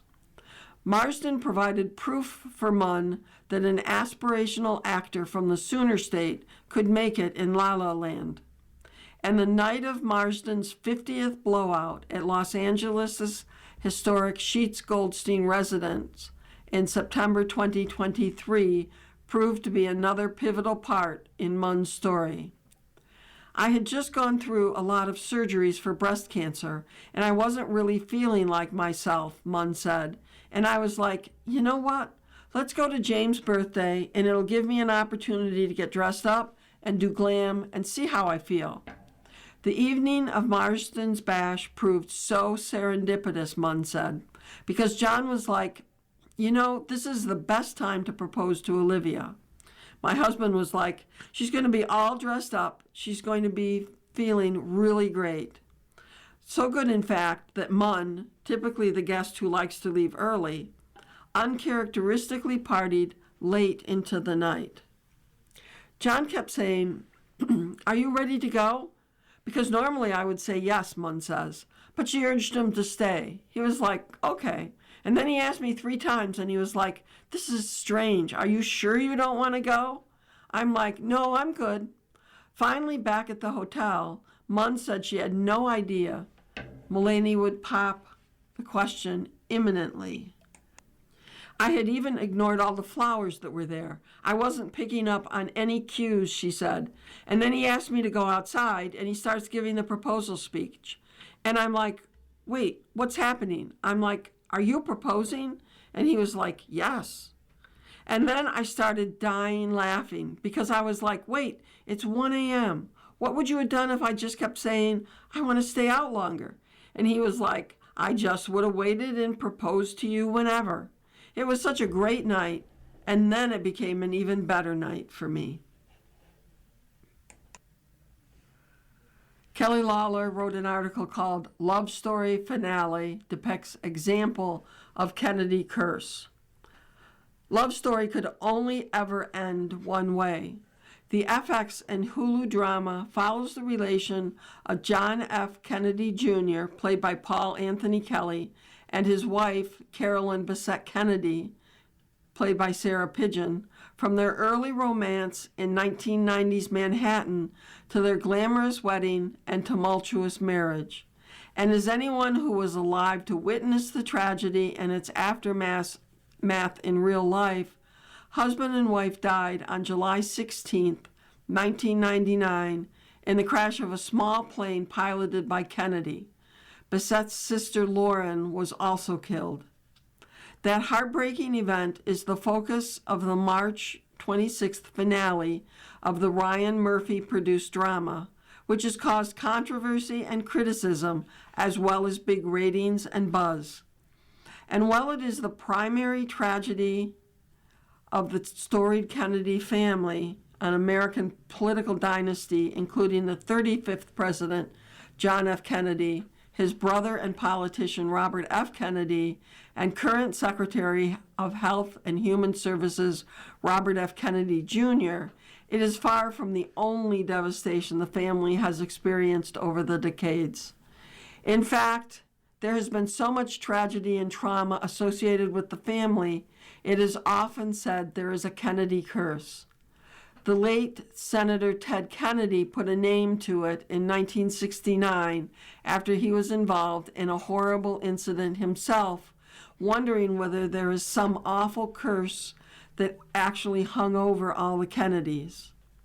Though not everyone believes in a supernatural concept such as curses, it is true that a staggering amount of misfortune has followed the famous clan, including the deaths of JFK Jr. and Bessette Kennedy. Here is a look back at the death and devastation that has haunted the Kennedy family for 80 years.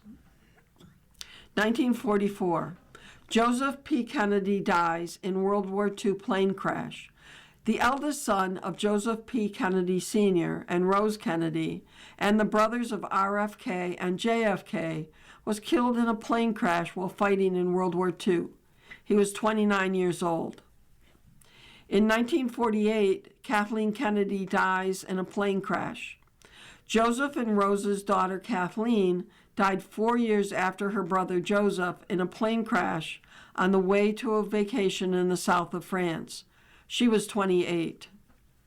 In 1956 and 1963, John F. Kennedy and Jackie Kennedy lost 2 infant children. John F. Kennedy and his wife, Jackie Kennedy, lost 2 children in infancy. Arabella, who was stillborn in 1956, and Patrick, who died in 1963, 2 days after he was born. In 1963, President John F. Kennedy was assassinated. While riding in a presidential motorcade alongside Jackie in Dallas on November 22, 1963, John F. Kennedy was assassinated by Lee Harvey Oswald. He was 46. 1968, Robert F. Kennedy was assassinated. While running for the Democratic presidential nomination in 1968, John F. Kennedy's brother, Senator Robert F. Kennedy, was assassinated in Los Angeles at age 42. He had just given a victory speech after winning the California primary. In 1969, Ted Kennedy was involved in the fatal Chappaquiddick crash.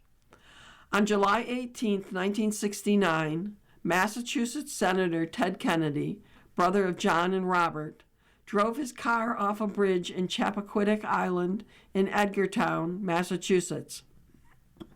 His passenger, 28-year-old Mary Kopechne, was killed. Kennedy did not report the accident immediately, and he later pled guilty to leaving the scene of an accident and received a 2-month suspended sentence. The incident effectively ended his ambitions to run for president, although he would keep his Senate seat until his death in 2009. In 1984, David Kennedy died of a drug overdose. David Kennedy, the son of Robert F. Kennedy and Ethel Kennedy, died on April 25, 1984, from a drug overdose in Palm Beach, Florida, during a visit to his grandmother, Rose Kennedy. He was 28. In 1997, Michael Kennedy died in a skiing accident. Michael Kennedy, also a son of Robert and Ethel, was killed in a skiing accident in Aspen, Colorado on New Year's Eve in 1997. He was 39. In 1999, JFK Jr. and Carolyn Bessette Kennedy died in the plane crash. John F. Kennedy Jr., son of President Kennedy and Jackie Kennedy, died on July 16, 1999, in a plane crash, along with his wife, Carolyn Bessette Kennedy, and sister-in-law, Lauren Bessette. Kennedy was piloting the small aircraft when it plunged into the Atlantic Ocean off Martha's Vineyard. He was 38, Bessette Kennedy was 33, and Lauren was 34. 2012, Mary Richardson Kennedy dies by suicide. On May 16, 2012, Mary Richardson Kennedy, who was married to but legally separated from Robert F. Kennedy Jr., died by suicide in Bedford, New York. She was 52 and in the middle of a divorce and custody battle with RFK Jr. at the time of her death. 2019, Soraya Kennedy Hill dies of a drug overdose. The granddaughter of Robert F. Kennedy and Ethel Kennedy and daughter of Courtney Kennedy Hill was found dead in her family's Massachusetts home on August 1, 2019, at age 22. Her death was ruled an accidental overdose. 2020, Maeve Kennedy Townsend McKean and son die in a drowning accident. Maeve Kennedy McKean, a granddaughter of Robert F. Kennedy and daughter of Kathleen Kennedy Townsend, died in April 2020 along with her 8-year-old son Gideon. The two disappeared while on a short canoe trip in the Chesapeake Bay. Their bodies were found later in the week. She was 40. 2025, Tatiana Schlossberg dies of cancer. Tatiana Schlossberg, granddaughter of President John F. Kennedy and daughter of Carolyn Kennedy, died at age 35 in late 2025 after a short battle with cancer. She disclosed her illness shortly before her death in an essay in The New Yorker, describing being diagnosed with terminal cancer right after giving birth to her second child in 2024. The horoscope for today, for people who are Aries, born between March 21st and April 19th, opening your arms to receive. Venus enters Taurus today, increasing your powers of attraction. Let abundance come to you. For Taurus, April 20th to May 20th, sense good things headed your way. The blessings of the cosmos smile on you. Gemini, May 21st to June 21st, reflect on what you desire. A secret longing may come to the surface. Cancer, June 22nd through July 22nd, nothing feels better than a sense of belonging. Are your friendships and communities requesting your presence? Make connection a priority. Leo, July 23rd to August 22nd. It's not what you know, it's who you know. Professional connections are made with ease. Virgo, August 23rd to September 22nd. Wrap your mind around pleasure. Ready to explore what feels good to you? Seek joy. Libra, September 23rd through October 23rd. Ready to stabilize what feels good, what feels safe? Venus moving into Taurus deepens your intimacy with others, encouraging trust to be built. Scorpio, October 24th to November 21st. Ready to settle down? Commit to meaningful relationships. Dependable connections are more attractive now. Sagittarius, November 22nd through December 21st. Do you find your routines pleasurable? Find rhythms that are supportive. Capricorn, December 22nd through January 19th. Dedicate time to something that's purely enjoyable. Creativity and romance are ready to unfold. Aquarius, are you ready to feather your nest? Venus is entering Taurus today and grounds your emotional world and cultivates a sense of inner security. Pisces, February 19th to March 20th, conversations are the key to good relationships. Embrace kinder exchanges and thoughtful listening. You've been listening to a reading of the USA Today for March 30th, 2026. We read the USA Today weekdays at noon. For more information, call us at 821-5555. Your reader for this hour has been Val. Coming up next in the Niagara Frontier Radio Reading Service, we have episode number 11 of Buckeye by Patrick Ryan. Following at 3 o'clock is Smithsonian, and at 4 o'clock is a re-airing of today's Buffalo News. Stay with us for these readings and more. You're listening to the Niagara Frontier Radio Reading Service.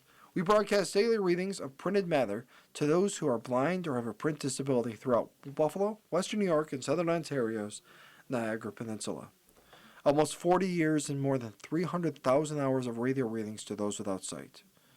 Our broadcast signal is provided at no charge by WNET. Niagara Frontier Radio Reading Service broadcast studios are at 1199 Harlem Road in Cheektowaga.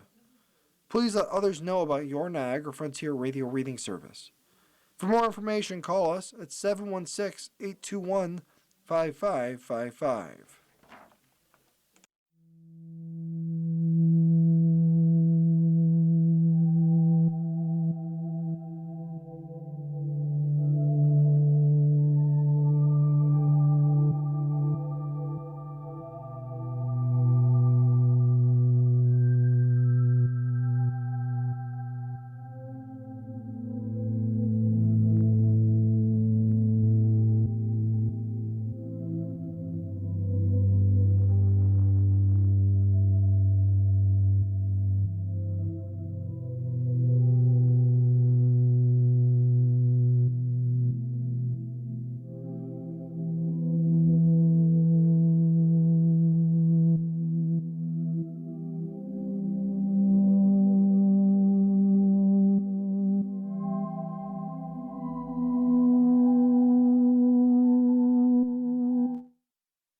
The following program is intended for listeners who are blind, have low vision, or have another print disability.